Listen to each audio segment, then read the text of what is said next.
Bom, pessoal, é o professor Eduardo Coelho falando. Nós vamos dar início agora aos conteúdos e às atividades referentes ao segundo bimestre. Nós vamos começar falando, então, a respeito das cores e a harmonia, certo? O que vem a ser a harmonia? A harmonia é a combinação entre duas ou mais cores.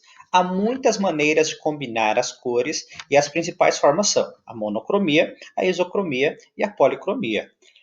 Vejam aqui esses dois exemplos que são utilizadas cores distintas para dar nuances, por exemplo, de claro, escuro, de proximidade da luz, distância da luz. Dá para a gente perceber até a presença de frio e calor, certo? Então, vamos ver primeiro o que é a monocromia. Monocromia, pelo próprio nome a gente já consegue perceber. Mono significa um e cromia significa cor. Então, é a presença de apenas uma cor.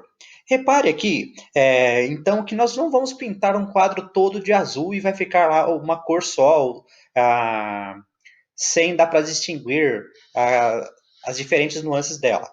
Para isso, nós utilizamos a presença da cor branca para tons mais claros ou a cor preta para tons mais escuros, certo? Então, vamos lá para ver exemplos de monocromia.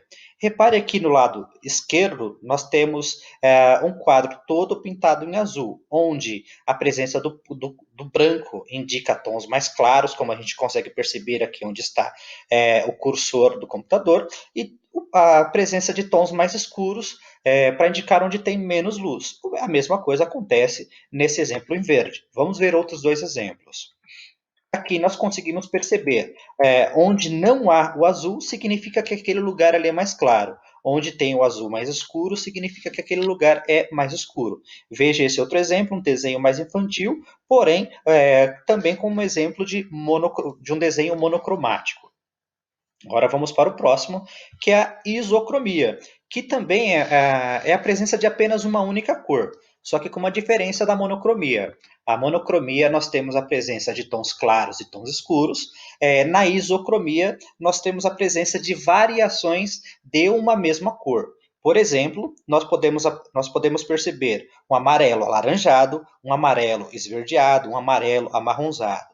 Se você tiver curiosidade, entra no site de uma loja de tintas, por exemplo, e você vai conseguir perceber que dentro de um branco você consegue perceber, consegue ver diferentes matizes dentro do branco. Por exemplo, branco neve, branco gelo, branco intenso, entre outros, certo?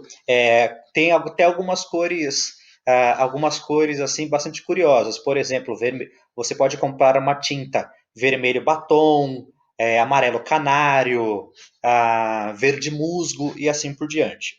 Bom, vamos para o último conceito aqui que nós temos que explicar desse conteúdo.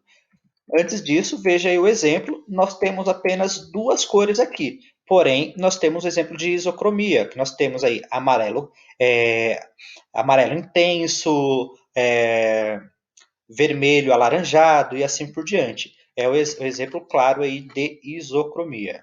E por último, como o último conceito, nós temos a policromia, que o próprio nome também me dá a dica do que é. Poli significa muito e cromia significa cor. O que é policromia, então? É a harmonia conseguida através de várias cores. Ali nós temos dois exemplos de quadros policromáticos. Nós temos um exemplo aqui do Romero Brito, que se tornou bastante famoso utilizando essa técnica de policromia. Nós temos aqui um outro exemplo com alguns animais aqui entrelaçados. A gente consegue perceber um peixe, um tucano, o olho de uma cobra e assim por diante, pintada com várias cores de forma harmoniosa. Esse outro quadro aqui, famosíssimo, A Última Ceia, só que pintado de uma forma diferente da qual nós estamos acostumados a ver. E é só. Qualquer dúvida, não deixem de perguntar através do WhatsApp, através do Vindimo ou através da plataforma Uno. Um abraço, cuidem-se e até a próxima.